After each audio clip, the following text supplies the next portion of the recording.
मोदी जी।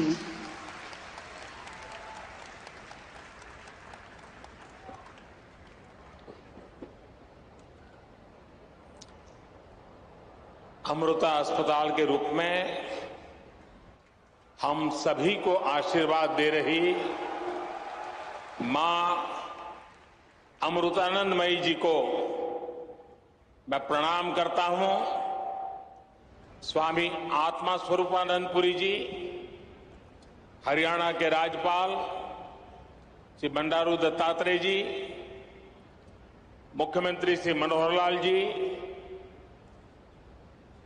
केंद्रीय मंत्रिमंडल में मेरे सहयोगी कृष्णपाल जी, हरियाणा के उप मुख्यमंत्री श्रीमान दुष्यंत चौटाला जी, अन्य महानुभाव, देवी और सज्जनों, अभी कुछ दिन पहले ही देश ने एक नई ऊर्जा के साथ आजादी के अमृत काल में प्रवेश किया है। हमारे इस अमृत काल में देश के सामूहिक प्रयास प्रतिष्ठित हो रहे हैं। देश के सामूहिक विचार जागृत हो रहे हैं।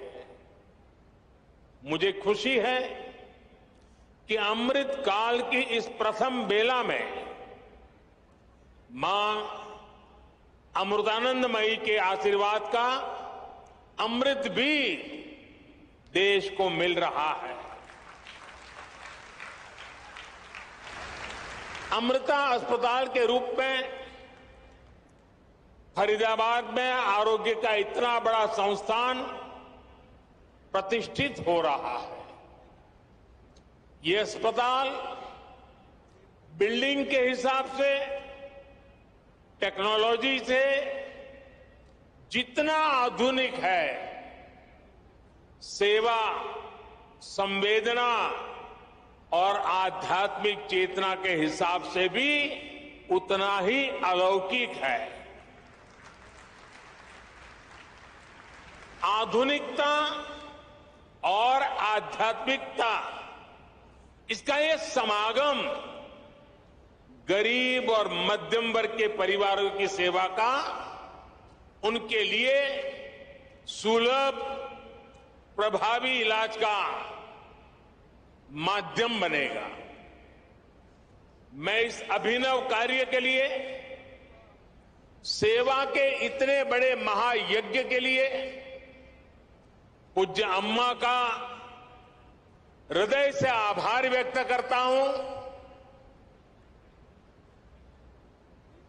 स्नेहं तिजले, कारुण्य तिजले,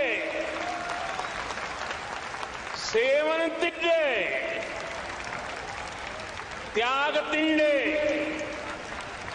पर्यायमाण अम्मा।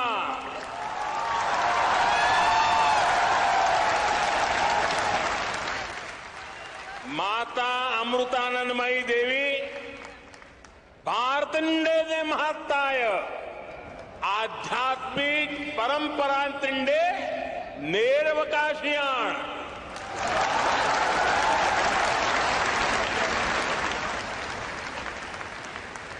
हमारे यहां कहा गया है, अयम निजः परोवेति गणना लघु चेतसाम उदार चरितानाम तुम वसुधैव कुटुंबकम। इन महाउपनिषद आशयमाण अम्मयुड़े जीविता संदेशम।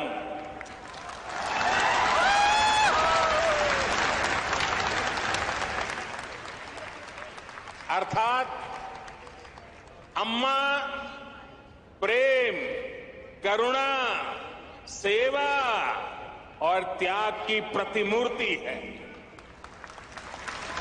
वो भारत की आध्यात्मिक परंपरा की वाहक है। अम्मा का जीवन संदेश हमें महाउपनिषदों में मिलता है।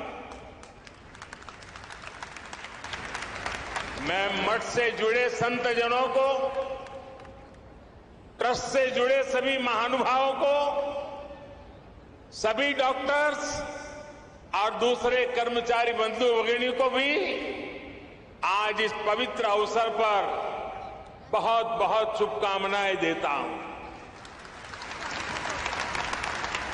साथियों,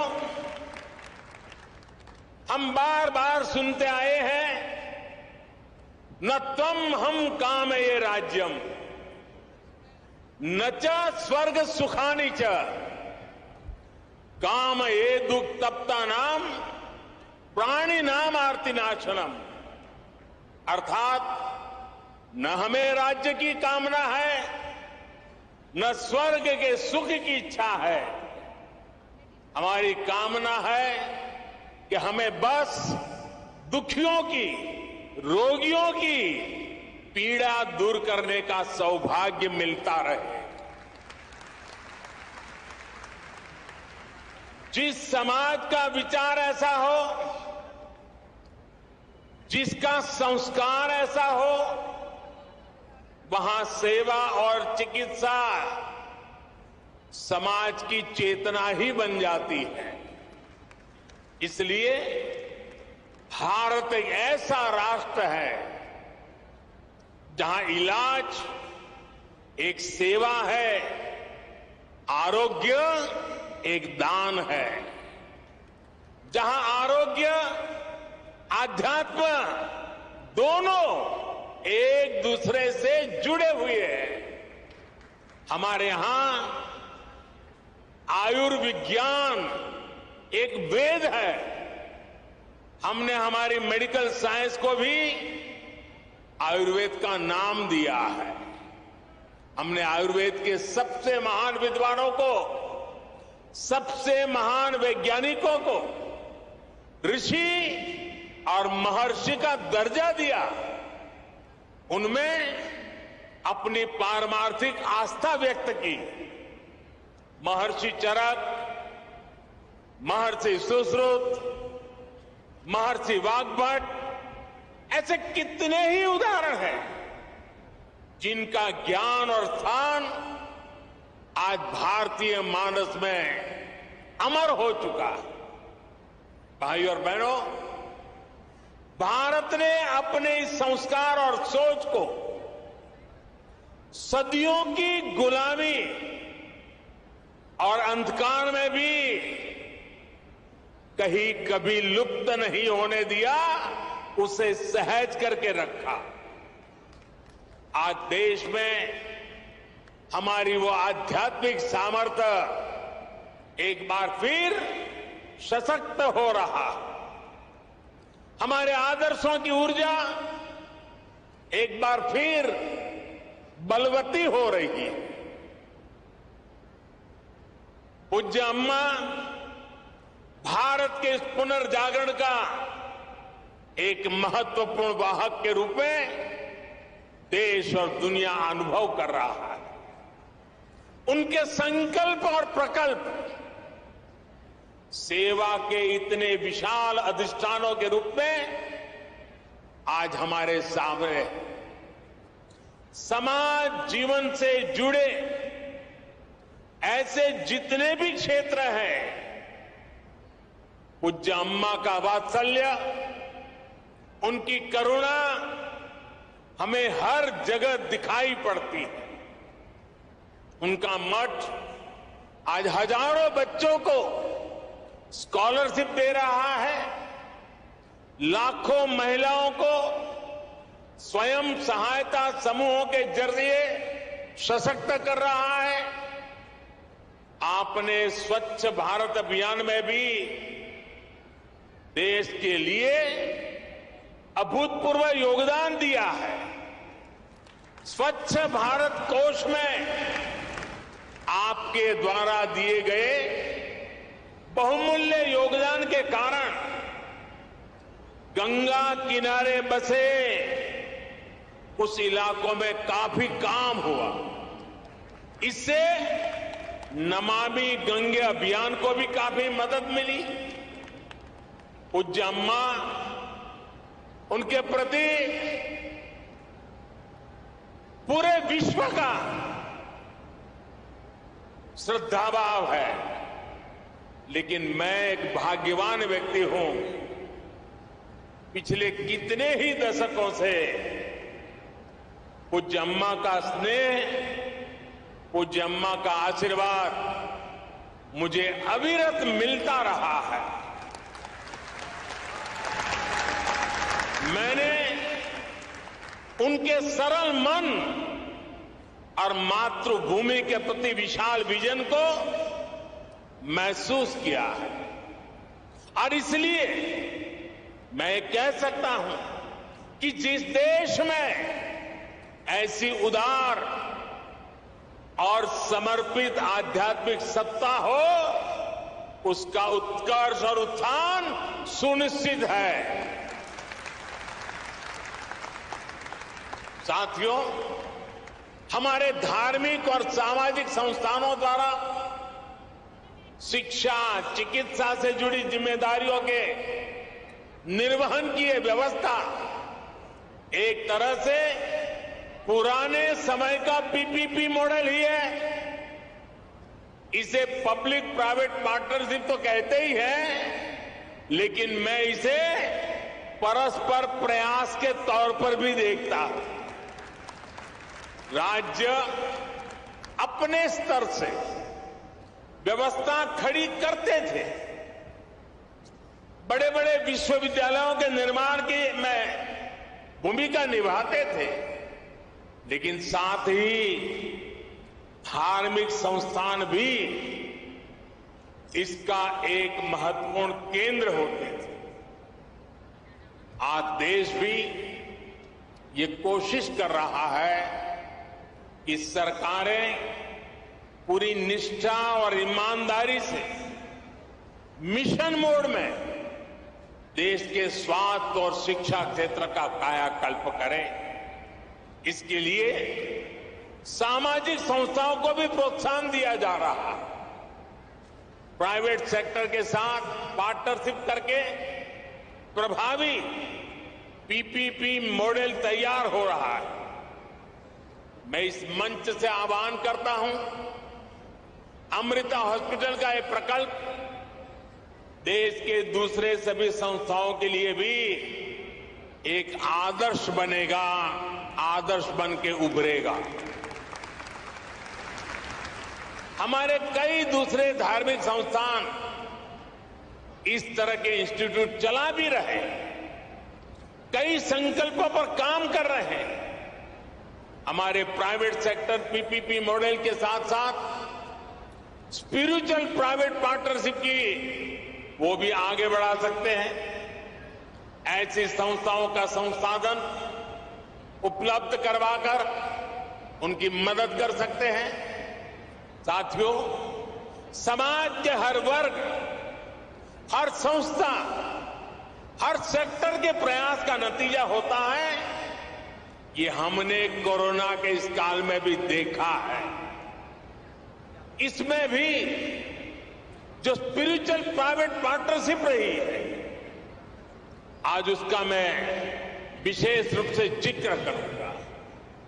आप सभी को ध्यान होगा कि जब भारत ने अपनी वैक्सीन बनाई थी तो कुछ लोगों ने किस तरह का दुष्प्रचार करने की कोशिश की थी। इस दुष्प्रचार की वजह से समाज में कई तरह की अफवाहें फैलने लगी।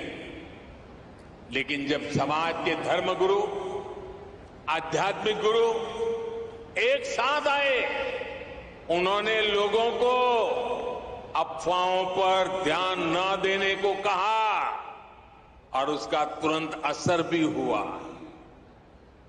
भारत को उस तरह की वैक्सीन हेसिटेंसी का सामना नहीं करना पड़ा जैसा अन्य देशों को देखने को मिला। आज सबका प्रयास की यही भावना है जिसकी वजह से भारत दुनिया का सबसे बड़ा वैक्सीनेशन कार्यक्रम सफलतापूर्वक चला पाया। साथियों, इस बार लाल किले से मैंने अमृत काल के पंच प्राणों का एक विजन देश के सामने रखा है। इन पंच प्राणों में से एक है गुलामी की मानसिकता का संपूर्ण त्याग। इसकी इस समय देश में खूब चर्चा भी हो रही है। इस मानसिकता का जब हम त्याग करते हैं तो हमारे कार्यों की दिशा भी बदल जाती है। यही बदलाव आज देश के हेल्थ केयर सिस्टम में भी दिखाई दे रहा है। अब हम अपने पारंपरिक ज्ञान और अनुभवों पर भी भरोसा कर रहे हैं, उनका लाभ विश्व तक पहुंचा रहे हैं। हमारा आयुर्वेद, हमारा योग आज एक विश्वसनीय चिकित्सा पद्धति बन चुका है। भारत के इस प्रस्ताव पर अगले वर्ष पूरा विश्व इंटरनेशनल मिलेट ईयर मनाने जा रहा है। मोटा धान, मेरी अपेक्षा रहेगी कि आप सभी इस अभियान को भी इसी तरह आगे बढ़ाते रहें, अपनी ऊर्जा देते रहें। साथियों, स्वास्थ्य से जुड़ी सेवाओं का दायरा केवल अस्पतालों, दवाओं और इलाज तक ही सीमित नहीं होता है। सेवा से जुड़े ऐसे कई कार्य होते हैं जो स्वस्थ समाज की आधारशिला रखते हैं। उदाहरण के लिए, स्वच्छ और शुद्ध पानी तक सामान्य से सामान्य नागरिक की पहुंच, ये भी ऐसा ही महत्वपूर्ण विषय है। हमारे देश में कितनी ही बीमारियां केवल प्रदूषित पानी से ही पैदा होती रही है। इसलिए देश ने 3 साल पहले जल जीवन मिशन जैसे देशव्यापी अभियान की शुरुआत की थी। इन 3 वर्षों में देश के 7 करोड़ नए ग्रामीण परिवारों को पाइप से पानी पहुंचाया जा चुका है। विशेष रूप से इस अभियान में हरियाणा सरकार ने भी प्रभावी कार्य किया है। मैं उसका भी विशेष रूप से जिक्र करना चाहता हूं। हरियाणा आज देश के उन अग्रणी राज्यों में है जहां घर घर पाइप से पानी की सुविधा से जुड़ चुका है। इसी तरह बेटी बचाओ बेटी पढ़ाओ में भी हरियाणा के लोगों ने बेहतरीन काम किया। फिटनेस और खेल, ये विषय तो हरियाणा की रगों में है, उसका हरियाणा की मिट्टी में है, यहां के संस्कारों में है। और तभी तो यहां के युवा खेल के मैदान में तिरंगे की शान बढ़ा रहे हैं। इसी गति से हमें देश के दूसरे राज्यों में भी कम समय में बड़े परिणाम हासिल कर रहे हैं। हमारे सामाजिक संगठन इसमें बहुत बड़ा योगदान दे सकते हैं। साथियों, सही विकास होता ही वो है जो सब तक पहुंचे, जिससे सबको लाभ हो। गंभीर बीमारी के इलाज को सबके लिए सुलभ कराने की ये भावना अमृता अस्पताल की भी है। मुझे विश्वास है कि सेवा भाव का आपका ये अमृत संकल्प हरियाणा के, दिल्ली एनसीआर के लाखों परिवारों को आयुष्मान बनाएगा। एक बार फिर पूज्य अम्मा के श्री चरणों में प्रणाम करते हुए, आप सबका हृदय से अभिनंदन करते हुए अनेक अनेक शुभकामनाएं। बहुत बहुत धन्यवाद।